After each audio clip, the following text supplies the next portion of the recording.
And we're gonna be on. Oh, here we are. Welcome to Fathom PR. Welcome to my wonderful co-host Raquel. She is helping out today, and she and I are going to be hosting something on Clubhouse coming up soon. You wanna? I do. Well, it's an honor to be co-hosting with Jamie Roberts. Our clubhouse we started a few months ago. Ebony Jeanette of Ebony Jeanette PR, myself, and of course the beautiful Jamie. This one's coming up on May 27th at 5 p.m. Yeah. Pacific Standard Time, and we're gonna be talking about touring, concerts, COVID. I know I was sending out press releases all last year. Some got picked up, some didn't, because Yep. And what's going. now to introduce our guest, who I also got back in touch with via Clubhouse. So I have Clubhouse to thank for today's episode. Michael, so good to have you on. Thank you, Jamie. Thank you, Raquel. It's great to be here. Yeah. So Raquel, you want to start us off? Yes, Michael, I'm following you. You're like amazing. So glad we're connecting. Tell me, how did you get started in your industry, and how did you get from where you began to where you are now? Well, I always had my eye on entertainment since I was a performer, probably the first half of my life. I My family was very supportive of my music and performance background, but they kind of suggested that maybe I take a look at the business side of things when when I went to college. So I went to college in Washington D.C., which you don't really think of to be the most entertainment focused city, but I actually had a fantastic time at American University, and I really took advantage of what they offered. I mean, I actually had a brief performance at the Kennedy Center, so I got to go to several Wow. events there as well. And I was part of an a cappella group. I sang lead vocalist for a couple years, and then I left the a cappella group, and I was kind of in search of some kind of creative outlet. I wasn't sure if it was going to be performance or if it would be something else. And a friend of mine said or suggested to check out the school newspaper. And I was like, ooh, I don't know if I see myself doing that. But I went to the meeting and I walked away with 2 tickets to a Tony winning play Hmm. about physics, which was a bit over my head, but I went to the show. I had a great time, and I walked away with a couple CDs that I ended up reviewing.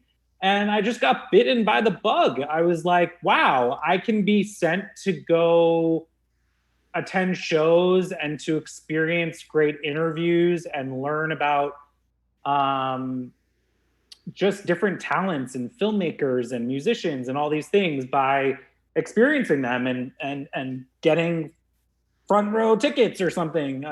So it was the summer of I think it was before my junior year of college that I lived in DC over the summer, right?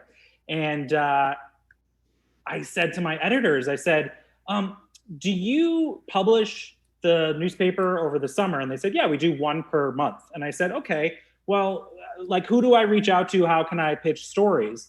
And they said, you can do anything you want. And I was like, oh, okay. So I reached out to some of my top contacts, and I was pretty much like doing 90% of the entertainment content for the school paper over the summer. I saw Alanis Morissette, Usher. I think I forget if I saw David Bowie that summer, but I saw David Bowie at one point. Busta Rhymes, Pink, Lenny Kravitz. It was unbelievable. I was bitten further, like a shark attack. I was bitten by the bug.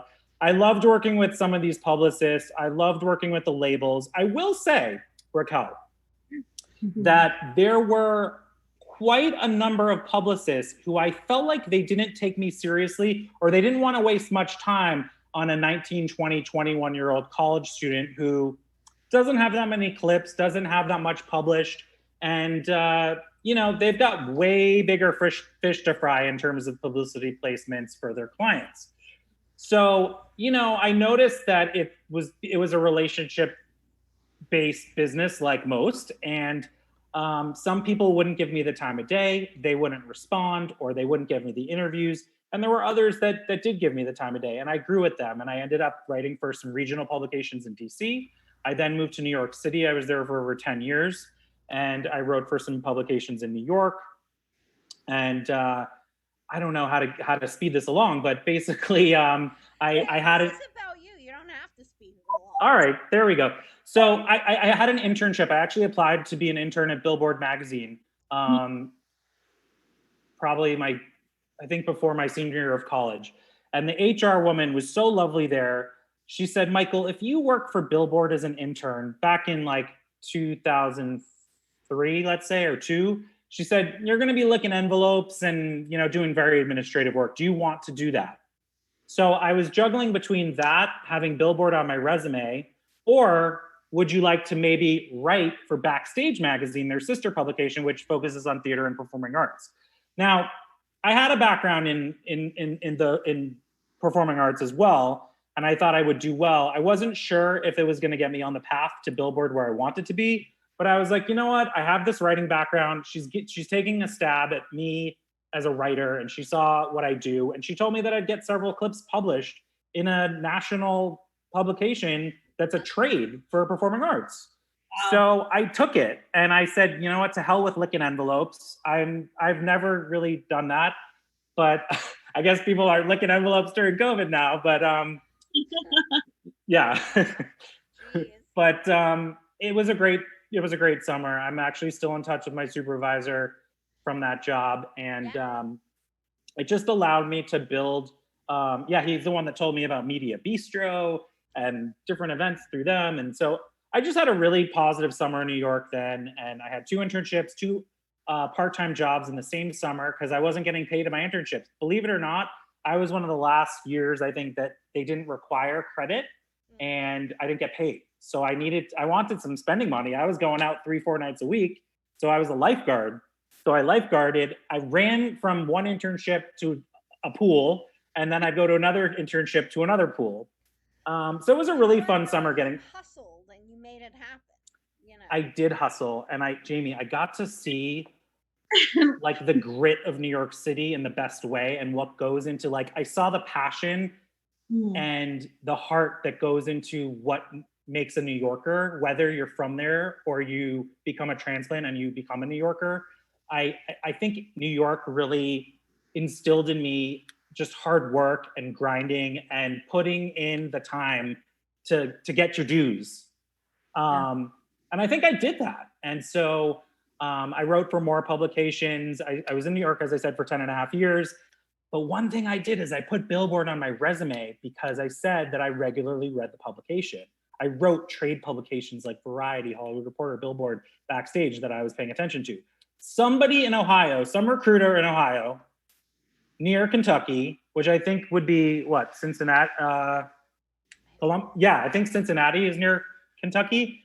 Called me out of the blue while I was at this miserable job in New York City that was underpaying me. Told me that she was from Billboard. If she said that it was to sweep the floors at Billboard, I would have been like, tell me more, because I wanted my shot at some kind of job there, even if it was entry level. And I took a sales and sponsorship job, and that's when I think you did. Yeah, we know a lot of people in common. But I was only there for a year full time at Billboard. I got to know the editorial staff really well, and really a variety of different departments. And the pop music editor took a chance on me when my job was done. I had lost my sales job, but I mentioned that I'd been a published writer for several years at that point. I'd already interviewed. I think I did a cover story on Fall Out Boy and some other decent names along the way. But he gave me a shot at writing for Billboard. And before I knew it, I was writing for them for 3 years. I'd go to events, and there's one publicist I can think of who used to call me Mr. Billboard because I used to have 2 or 3 pieces in an issue. Yeah. And sometimes I'd have 2 or 3 reviews on the same page. So it was really cool. It was really, really cool. I just remember hearing about you from Krista Titus at Billboard. Yes. And she was a fan of yours, and that's how I knew of you. She's fantastic. Before I met you. Yeah, I just got to know her through social circles, and I really, really enjoyed working with her and a lot of those people on her team. But so, Raquel, I guess this long-winded story is just to say that I think Billboard was a major turning point in my career because I was thinking about this earlier today, how I was going to bring Billboard into the conversation, and I remember for a fact that like reviews on the Beyonce songs and like the other very high level songs, I wasn't getting those. But what I was doing is I was like, ooh, I'm noticing these artists are going to certain people, but I'm not getting assigned these because they're too big and I'm too new. So again, you got to put your dues in. So what was I doing? I was looking for other artists that were rising up on the charts. Right. And so I got reviews by Katy Perry. I got reviews by Lady Antebellum, who are now Lady A, I should say. I got the first review ever for Lady Gaga, Adele, Wow. Mumford and Sons, Wow, big.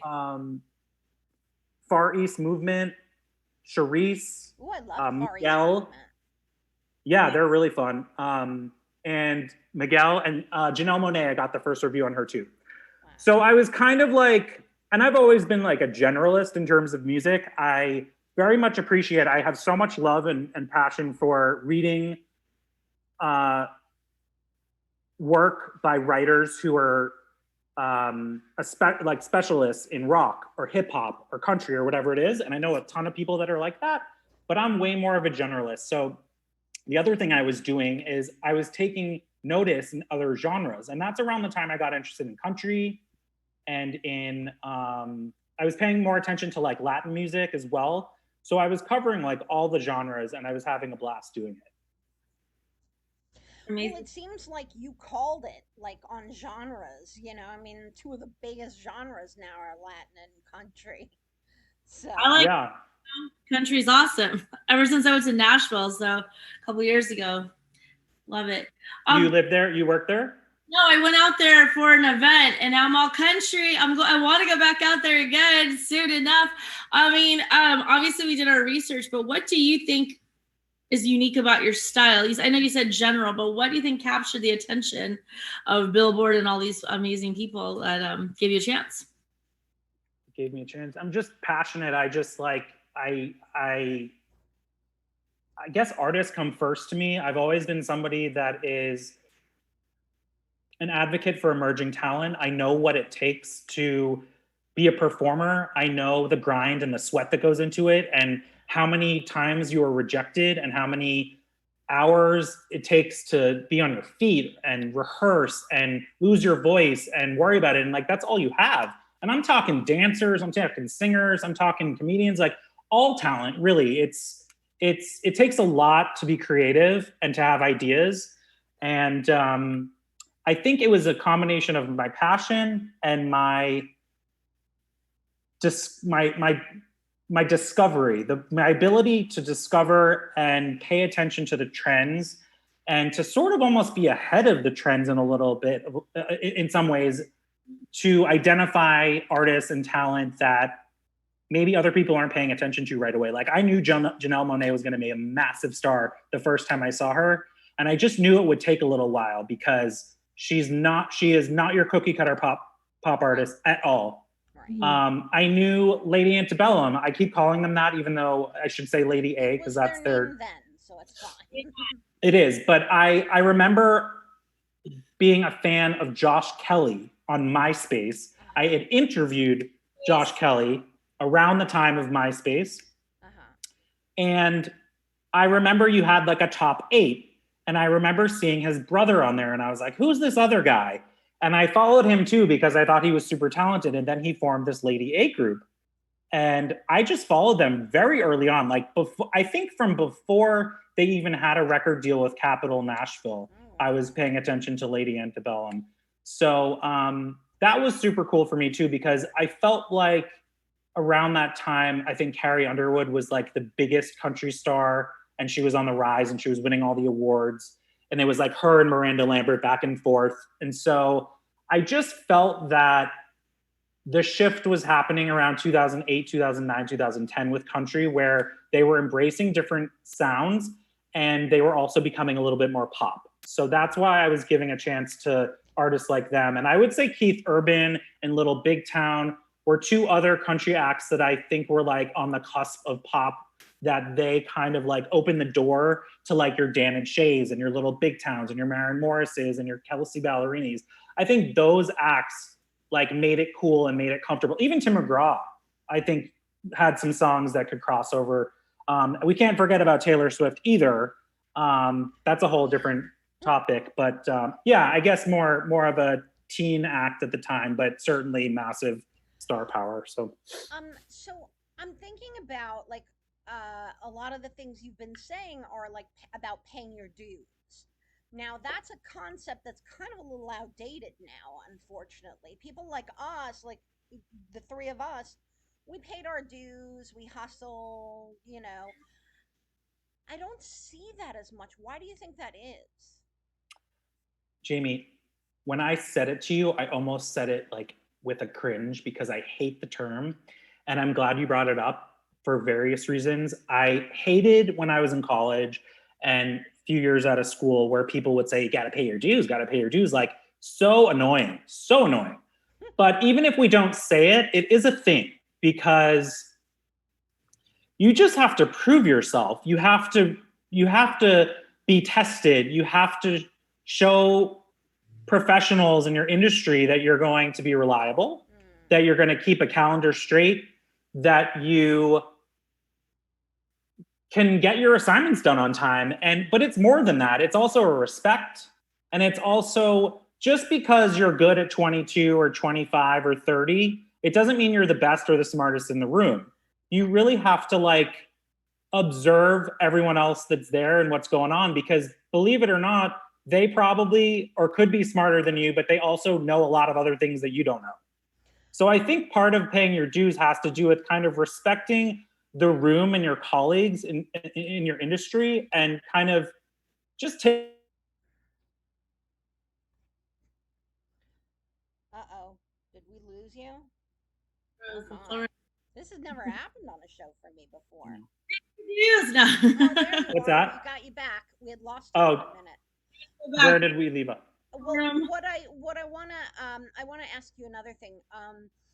Now we talked about paying dues, and that it's definitely a thing throughout the industry, not just for journalists, but um, when I read your writing, it's very obvious to me that someone is writing this that has a background in the business. Thank you. I mean, just because, like, I think you consider certain things that somebody who hasn't worked in the business end wouldn't consider. Like what? Or is there a specific example of something you remember Well, seeing recently that you read that you I were just like, just I that's his remember that style? there was one article that I was reading where you were talking about her career and her trajectory. It was a female artist, and like I don't know that people that haven't had the experiences that you've had think about things that way. And that was interesting Mhm. to me. That to me is what your signature is, at least from what I've read of your work, that it shows an understanding of, you know, of the inner workings of the business. So from an Well, I'm outside glad you pointed. perspective. Yeah, I'm glad you pointed out that word. And Raquel, jump in at any point if you have something else to follow up. I just think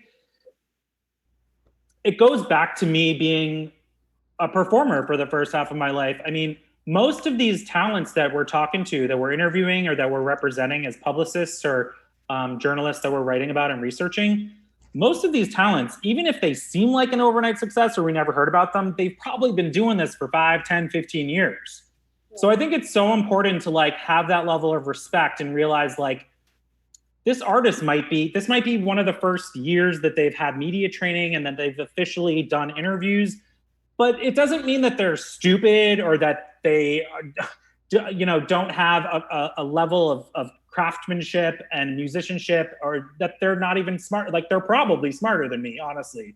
So I feel like I have to go into these interviews and I have to school myself on as much as I can about the artist, listen to them as much as I can, because even if they are smarter than me, I at least want to say some intelligent things and ask them some questions that make them realize I've taken the time and I care about what they're doing.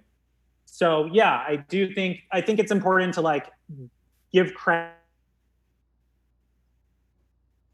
they have a current project they're pushing, but there's a whole background that you don't know from before you got into this conversation. Well, I And must there's say it's more that always you don't know. appreciated.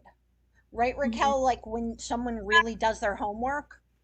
Yes, and also I feel like you have could you say you have some sympathy going in because you were a performer before, or still are, but you know what I mean? Like I'm not anymore. I'll do an occasional karaoke and embarrass myself. the passion that goes into it. I feel like you had some sympathy for him, which is a good thing. Like, you know, Or you can. maybe empathy. Well, you know what, Raquel, you bring to mind. I watch American Idol religiously. I've seen every season, almost every episode, probably. The Voice, I'm wishy-washy for many reasons, but the performance shows. I mean, I've seen The Four, I've seen the X Factor. When I love Simon Cowell, like I got to high five him when I went to a taping a couple years ago, and that was like such a dream. Even though I want to like chat with him or have like a cocktail with him or something and actually pick his brain, just to get to like be in his presence was really cool for me, because I think his honesty is helping so many artists and it's helping so many people, even deterring them from doing this, because some people just don't belong. They shouldn't be doing this. They have the wrong personality. They might not. Maybe they have a good voice, but they can't really hit the high notes that they're trying to, and it's trying to, and it doesn't work. So he's just like helping people not waste their time and carve out what it is that are the best things that they can do. And so, Raquel, and you bringing up just kind of, my point, here's my point. My point was, whenever like Paula or Randy or Simon or like Katy Perry or whoever it is, like would give the artist a second chance to perform if they goofed or they messed up a line, and you're like, oh, they really messed up, they're gone. But they give them that second chance. I feel so much for that artist because I know what it's like. I've been in auditions and I've seen, you know, I've seen dress rehearsals that are like so much better than the actual performance. And I know that, you know, the final performance isn't necessarily the best thing. So to judge an artist, I mean, I used to give Ryan Tedder a lot of crap on Twitter because I felt like whenever he was performing on an award show or live show, I felt like his vocals just weren't up to par. I think now he's great. I think he's so much better now. I don't know what that has to do with, but now that I think back, like maybe he had a better dress rehearsal than the performance. Maybe he was nervous. There's all kinds of reasons.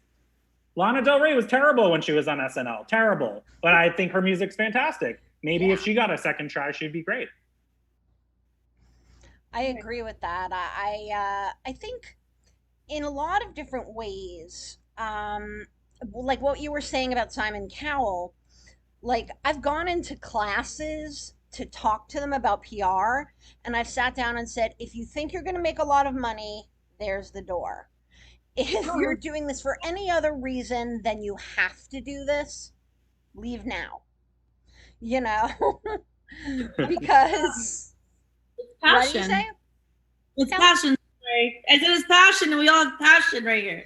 Right, right. And that's why we're here. And like after everything that's gone down, and I've been doing this over 25 years now, like I'm still here. You know what I mean? Yeah. But I think it's not meant for everybody and it's not glamorous. You know, I'm like, if you're looking to like, you know, go in the VIP section and drink champagne and you think that's what you're going to be doing as a publicist, no. Happy times. Just kidding. I think it's such a nice gesture when a publicist will even email me or text me or check in on the weekend if I'm at a show and just make sure that I got there, or was it okay, or did I get to do my interview, or, you know, maybe they're in another city and they're not able to come to that location. And I just think certain publicists are able to just take an extra step, and that goes a long way, and it means a lot. And you don't, the 9 to 5 is not a thing.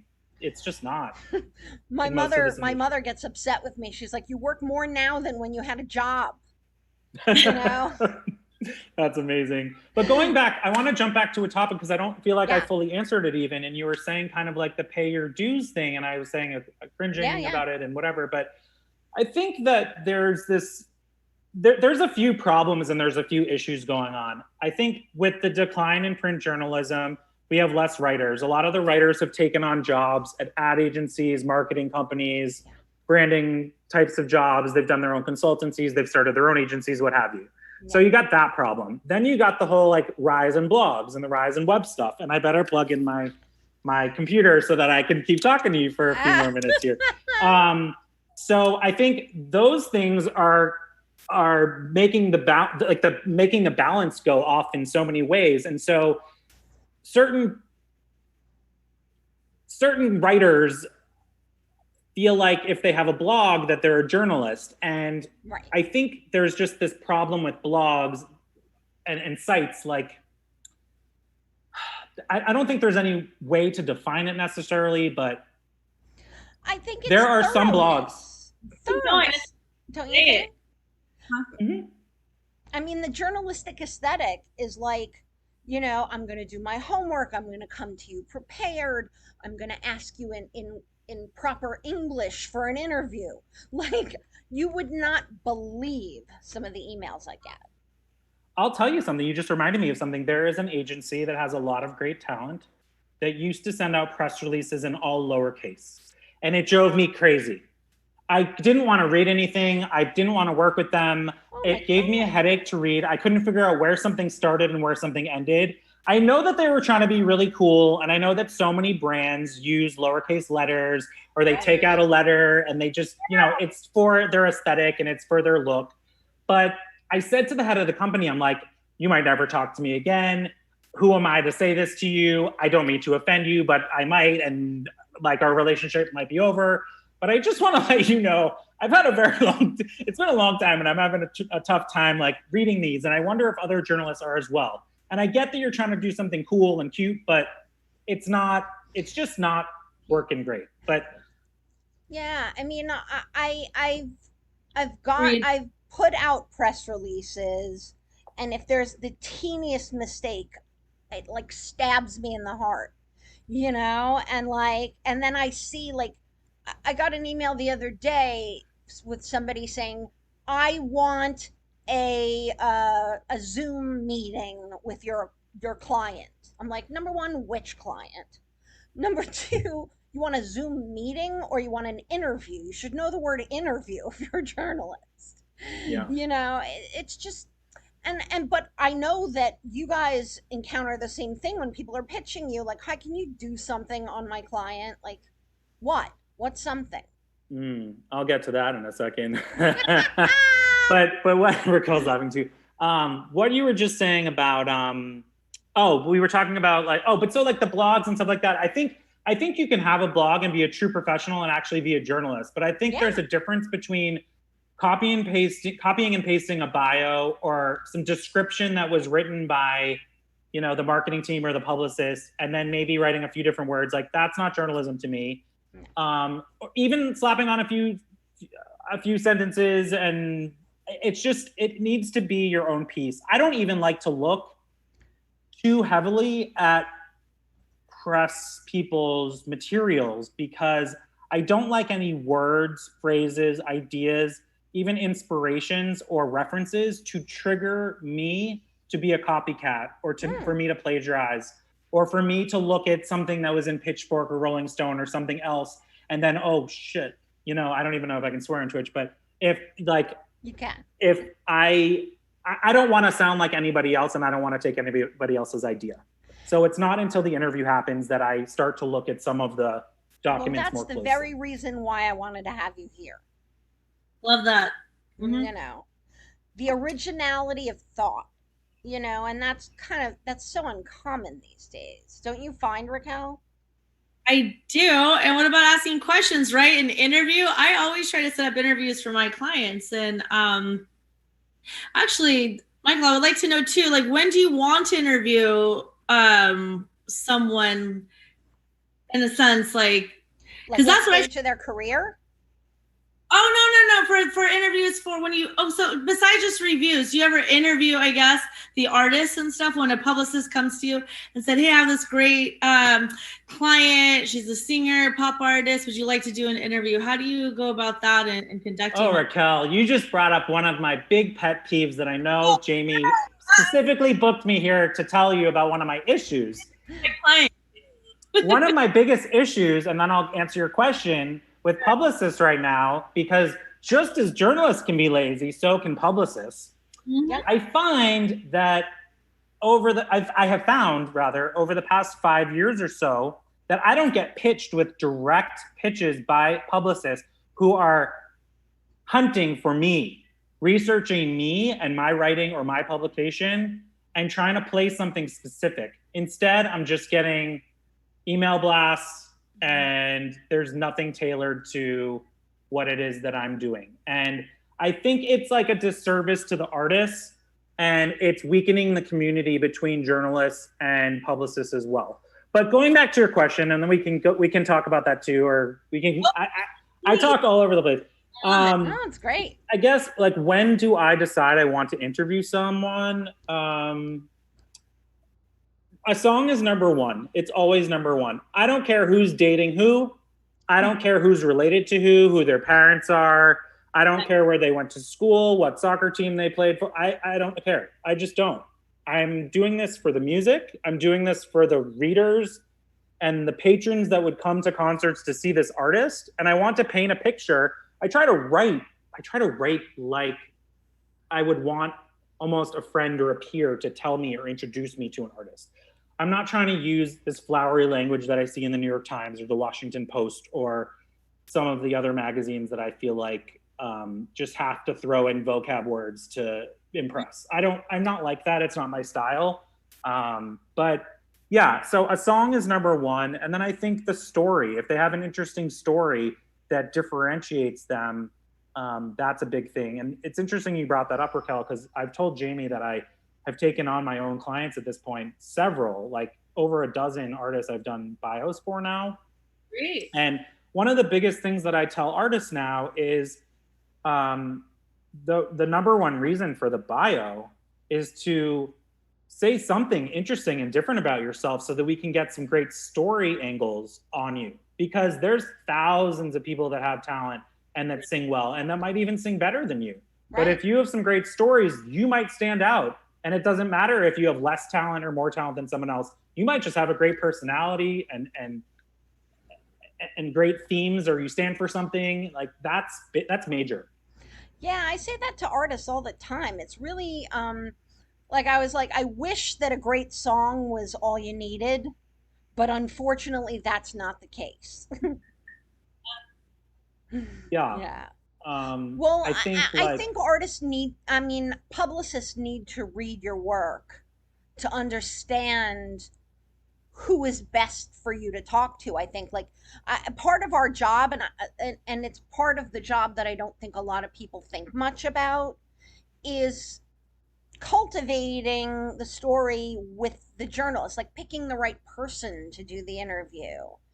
Knowing the writer as well as your client. I do email blasts 100%. However, I don't expect to get anything from them except for awareness. I follow them up and I have conversations with people, and that's how I get the pieces.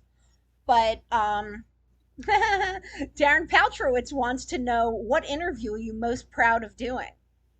I love that. Darren is actually a former editor of mine. I have 2 or 3. So it's hard to answer that with just one. Gloria Estefan, she told her publicist, I think we had about 15 minutes. I think we probably went to about 20. And her publicist gets on the line and says, Michael, we have to wrap up. This is the final question. And Gloria goes, oh, Michael's just going to finish whenever he's done, whenever he has it all completed. Yes. I want him, like no hesitation. She just loved our conversation. Nice. And I was like, this is a boss. Like, she wants the journalist to have the right story. She wants it to be told correctly. She doesn't want there to be holes. She doesn't want me to feel uncomfortable. And she probably genuinely liked the conversation. And I'm sure will forever remember her and respect her for that. She's a pro, man. That's great. The other one I loved was Nile Rodgers. I think he was so lovely with me. I told him that I had read not his whole book, but that I started it. And I think we just connected on a really great level because he knew that I had read part of his book and I was referring to specific things in there. And it took hours to read part of his book. So for an artist to know that somebody isn't just reading articles online and reading the bio and the press release, like it just made for such a natural conversation. And he's just absolutely brilliant. I mean, we talked about the meaning of Get Lucky, and how that song sounds like it's all about a celebration or going to Vegas or having a great time one night, but how it was about truly his hopes that he would um,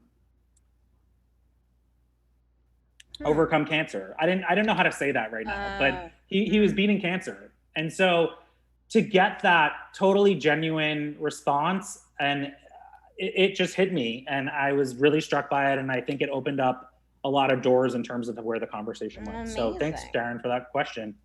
Yeah, Darren's awesome. He was on 2 episodes ago. So, I know. yeah. Great. And Raquel Concert Crap says hello to us, all three of us. So, you know. Also a wonderful relationship I have. He's great. I also wanted to say this, as much as a journalist needs to do research too, the publicist, I watch most of the interviews that my clients conduct. I have one after this. The publicist should have known when Gloria, they could read their client, whether she wanted to stop or not, or if it was too long. You just say, okay, now it's 20 minutes done. No, you got to know your client. You got to feel it. You can't just connect and be like, okay, no, I'm completely involved. And I totally think Jamie is too. I mean, I'm always involved. I'm a little too involved. My phone keeps ringing. I just suddenly kind of like don't answer anymore on the weekends. I do have texts. I'm like, nope, I can wait till Monday. Right. Yeah, no, it's good to know your client. And it's also good to know the journalist. I mean, like, I'll talk to the journalist before and I'll go, listen, it's a tight 30 minutes. Or, like, I don't believe in 15-minute interviews. I don't think anybody can get anything of value in 15 minutes. No, and Gloria Stefan, oh my gosh. I know, right? We probably went for like 25. It was great. Yeah. That is awesome. Well, so now the basis of why I started doing this show is like to find out really kind of what can we do to make your lives easier as journalists. Like what would you like to see in your like ideal pitch? Ideal pitch. Well, I think Raquel kind of asked this in different ways as well. Like some of these like subject lines and question marks and cover, can you cover, just the desperation is not necessary. If I see those, I don't even read them. And I think most people don't. Right. But I can see when it's like, hi, Michael, how's it going? Or how was your weekend? Or hope things are good. At least you made the effort to get to hi, Michael. And right. So that's a starting point. And it also shows me that maybe they have someone in mind for me. Yeah. Specificity, I guess, then, is important, right? I mean, if I've read you and then I pitch you, like, dishwashing liquid, like, that's stupid, Like, you know what I can't stand, too? I'll get another one. Okay. There's got to be a better way to do this, but this happens, it's part of your job, but I request an interview with one artist, and maybe I follow up 2 or 3 times, and then they're like, can't do this, but what about this artist, and this artist? Oh, I'm so guilty of that. Okay. Love it, hate it. Here's why I love it. I love it because you are offering me something else that might work. Hate it because you're not giving me what I want, but in the same vein, I don't want to have that string of emails with this entire topic that I was requesting, and now we have to talk about this other artist. It's just confusing. So a great way to just nip it in the butt is just like, I have another great artist for you. I'd love to send you a separate email. Bam. New thread, just a new thread. It's just so much easier. Yeah. It's neater. Yeah, I mean, because I have a lot of people who will come to me for like, Perry Farrell, and like, it's just not going to happen. You know what I mean? But then I have like KK Downing, and he's awesome, and he wants to do as much as possible. And he's sitting at home like raring to go. Like, so I'll be pitching people like that, but I always feel bad about the bait and switch, but it's like, I can't, sometimes it's the manager that doesn't want it. Sometimes it's the artist, frankly, that doesn't want to do it. Mm-hmm. And, it's always good. And this is a word of advice to journalists that are listening out there too, is if you really are serious about wanting a big artist, include like the reason why the artist would want to do it, like the traffic or the social media reach, or like how you do creative marketing behind your pieces, or like just some reason they do it, like because I can go on similar web and find out how many people come to your site, but if you told me, number one, the similar web number might be wrong and it might be better. And two, like I feel like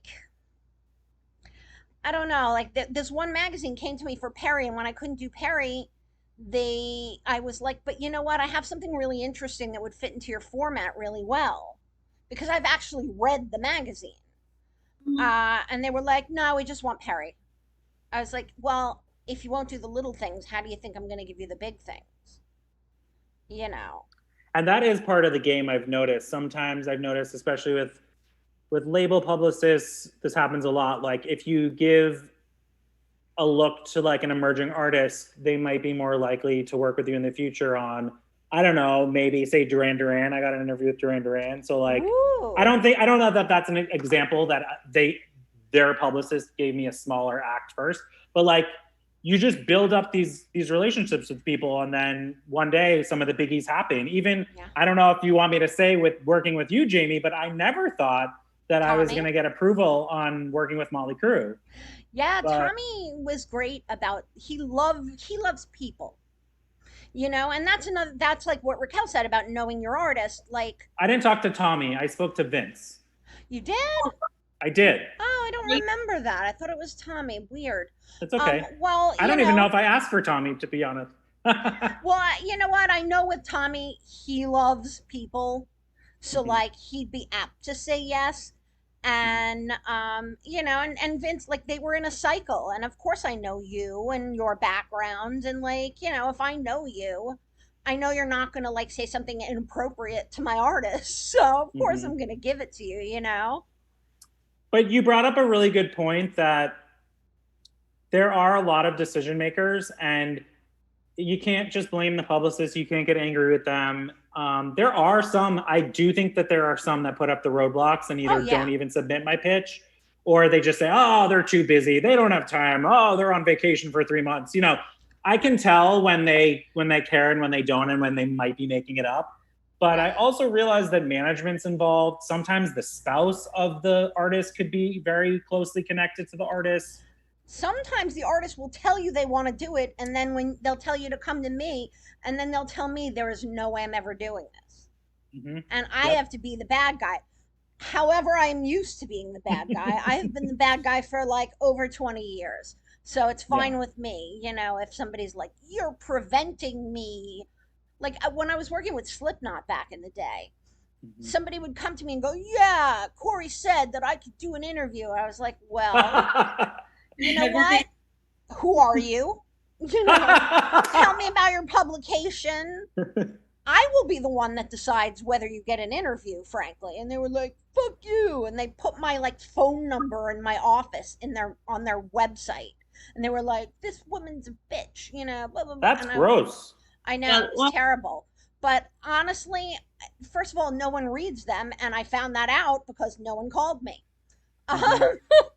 You brought up another idea that I think I should just address for a second. Yeah. The fact that you can't necessarily get every interview approved. An artist doesn't necessarily have the time to do every interview, and through your efforts in pitching publications, you're not even going to get a yes every time. So what we're dealing with on all sides of the industry is rejection. Yeah. And I think that also feeds into this like paying your dues almost, and or having the like professionalism and the emotional capacity and maturity for dealing with rejection, Yeah. because through my rejection doors have opened and relationships have been built, Yeah. and it's not yes now, but it could be a yes in 6 months or a year from now. I've gotten fired from jobs, and it was the best thing that ever happened to me. So, like, I mean, because I will stick with something and I will hold on with both hands when Mm-hmm. sometimes I should just be taking a leap.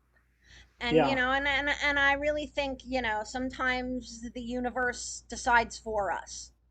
And we're coming up on an hour now. Wow, this has been really quick. Go ahead, Raquel.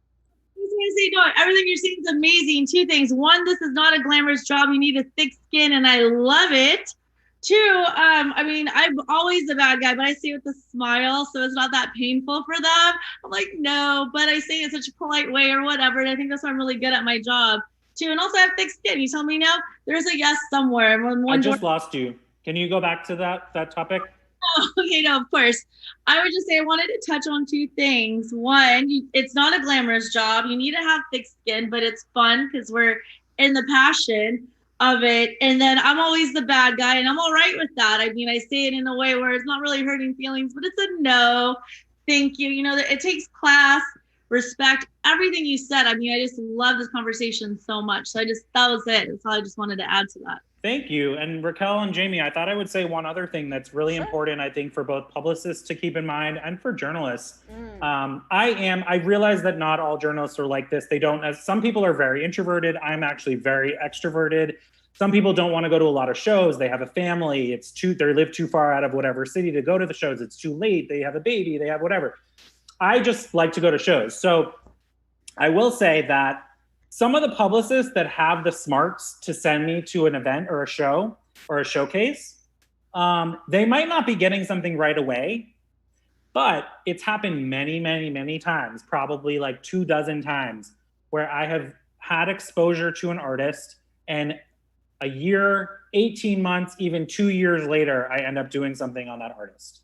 So Yeah, it just it's an investment you're making the investment of time. And hey, if you're confident in if I'm confident in who I'm inviting you to see, then, at some point it's going to pay off. Yeah, I can think about it. It happened with Imagine Dragons, BB Rexa.